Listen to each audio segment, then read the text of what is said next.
The Psychology of Persuasion, Detailed Overview.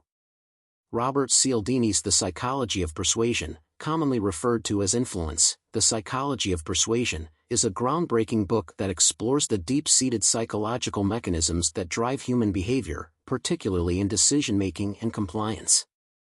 First published in 1984 and refined over decades, this book remains one of the most influential works in the field of persuasion, marketing, sales, and behavioral psychology. Cialdini's work is rooted in extensive research, real-world experiments, and personal experience, making his findings both scientifically sound and practically applicable. He identifies 6 key principles that shape the way people respond to persuasion attempts: reciprocity, commitment and consistency, social proof, authority, liking, and scarcity. These principles are universal and can be seen in various aspects of life, from business negotiations to political campaigns, from advertising to everyday social interactions. One of the most powerful aspects of this book is how it uncovers the subtle ways in which we are influenced daily, often without even realizing it. Marketers, salespeople, con artists, and even friends and family members may use these principles to gain compliance, sometimes for ethical purposes and sometimes for manipulative reasons. Cialdini does not just explain these principles, he also provides real-world examples and case studies that demonstrate their effectiveness. This helps readers understand why they often say yes when they really meant to say no and how they can defend themselves against unwanted persuasion attempts. Another key strength of the psychology of persuasion is that it does not merely expose these psychological levers, it also provides ethical guidelines for using them responsibly. The book is not a manual for manipulation but rather a tool to help individuals understand both how to persuade effectively and how to resist being unduly influenced. Cialdini emphasizes that ethical persuasion fosters long-term trust and cooperation, while manipulative tactics may work in the short run but often backfire over time. Breaking down the 6 principles of persuasion. 1. Reciprocity, the power of giving to receive. One of the most deeply ingrained human behaviors is the feeling of obligation to return favors. If someone does something for us, we instinctively feel compelled to return the gesture. Cialdini explains how businesses leverage this principle by offering free samples, gifts, or small gestures of kindness to create a subconscious obligation in customers. For example, a waiter who provides a small treat along with the bill may receive higher tips, as customers feel a sense of reciprocity. In a marketing context, companies often use free trials or promotional gifts to make consumers feel indebted, increasing the likelihood of a purchase. What to read and why? The chapter on reciprocity explains why small favors can lead to significant compliance. The case study on the Hare Krishna movement demonstrates how unsolicited gifts can lead to donations, proving the power of this principle in real life. 2. Commitment and consistency, the force that keeps us in line. People like to remain consistent with their previous choices and commitments.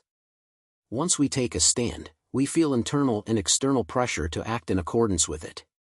This principle explains why small commitments, such as signing a petition, often lead to bigger actions, like donating money to a cause. Cialdini highlights how businesses and political campaigns use this technique to guide people toward larger commitments. A well-known example is how automobile dealers get customers to say yes to small details about a car purchase before gradually leading them toward closing the deal. What to read and why? The story of how an experiment with homeowners shows that small initial actions, like putting up a small "Drive Safely" sticker, can lead to larger commitments, agreeing to install a big, unattractive sign. Insights on how this principle is used in long-term marketing strategies, particularly in subscription-based services.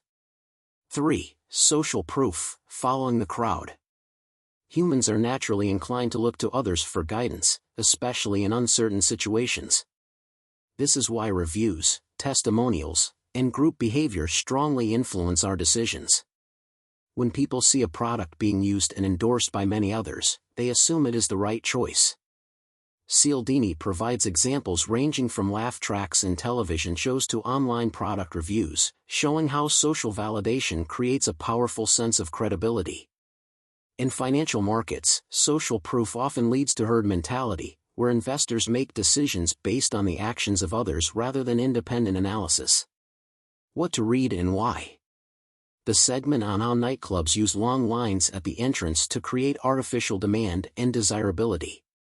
The case study on the Jonestown Massacre, which illustrates how social proof can be dangerously powerful in extreme situations. 4. Authority, trusting experts and symbols of power. People are wired to respect authority figures and obey commands from those they perceive as knowledgeable or powerful.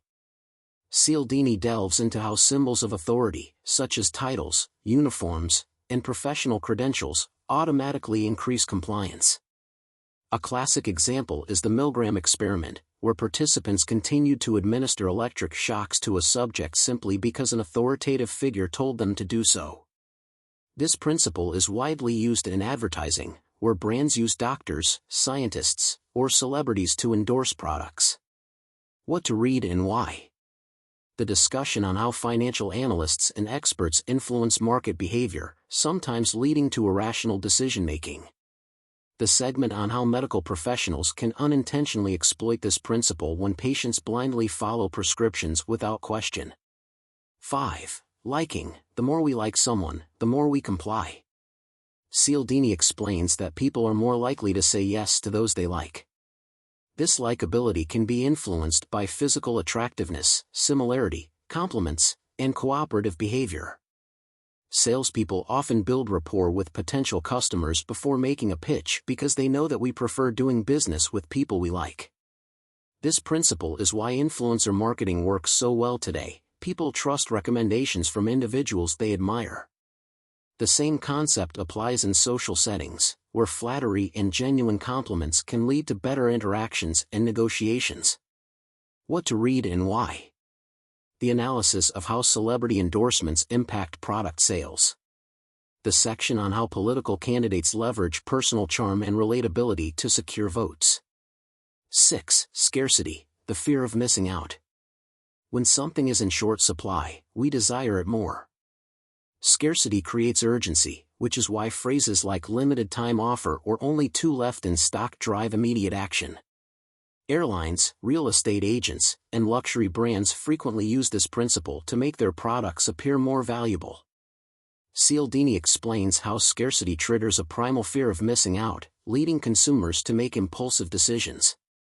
This principle is highly relevant in stock trading, where fear of missing out, FOMO, can cause irrational buying behavior. What to read and why. The segment on how sales professionals use act now language to accelerate decision-making. The case study on rare baseball cards and collector's items, illustrating how perceived scarcity increases value. Final thoughts, why you should read this book. The Psychology of Persuasion is an essential read for anyone who wants to understand the mechanics of influence and decision-making. Whether you're a business professional, marketer, salesperson, investor, or simply someone who wants to become more aware of everyday persuasion tactics, this book provides powerful insights. Cialdini's research-backed principles are not just theoretical, they have been tested in real-life situations and industries worldwide. This book is not just about learning how to influence others, it's about learning how to recognize and defend against manipulation. If you want to master the psychology of persuasion, this book is a must-read.